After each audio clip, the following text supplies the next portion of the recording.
So, I built a Roman candle rack yesterday. I took some wood home from work. They're just drop-offs of some of the longer lengths that we had that we cut up.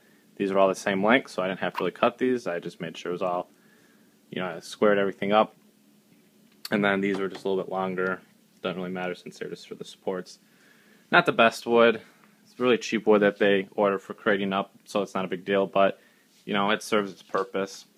As you know from my other videos, I have the bought the Mega Banger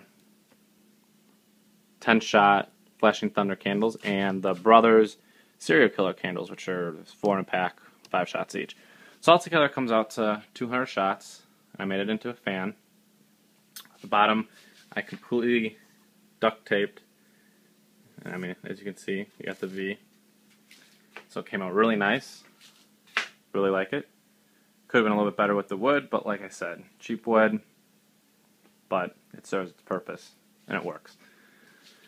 I didn't have quick fuse where I went. They didn't sell quick fuse, so I bought just this regular safety fuse. It will probably take half a minute to 45 seconds for the fuses to get to the candles, but I cut each piece here the same length, so I'm hoping that doing that, it's going to hit all of them at the same time, and then I'll get my fan effect simultaneously. That's what I'm hoping.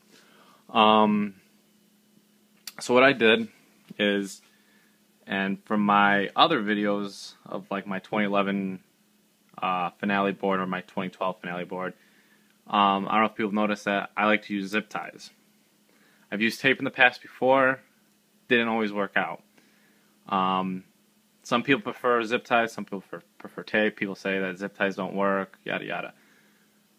So, but what I did this year, just to reinsure everything, and I haven't had any problems using zip ties, but just in case, I taped the ends of them here because it was just flat against flat. It wasn't like zip tied to the tip.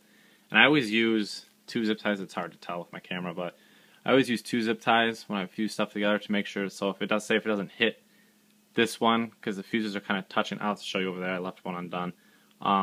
If the fuses aren't touching, like tip, aren't enclosed, so if it doesn't hit this one, then it'll surely, hopefully, ignite everything when it gets to the second one, since it's a nice tight grip it's got on it. So, but yeah, I taped it because I heard that I haven't heard, but I know. Like, here's an example. I didn't tape this one up because a lot of times fuse, when it's going, it will mainly light at the tip here.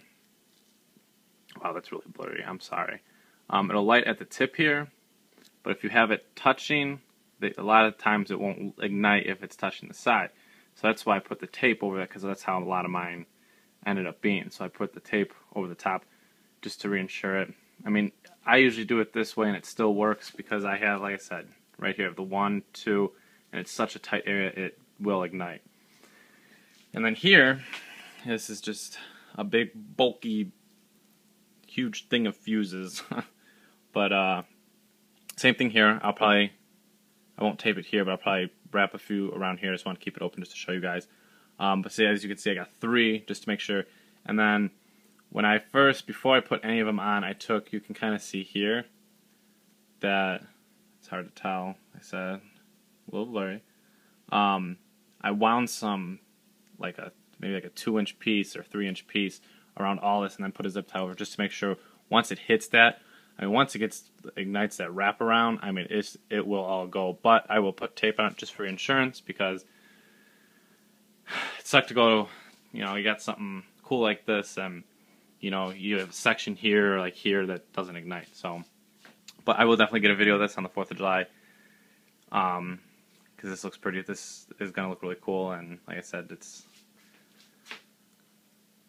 for cheap wood, it looks like a pretty good Roman candle fan rack. So, until the 4th, you will see a video of this.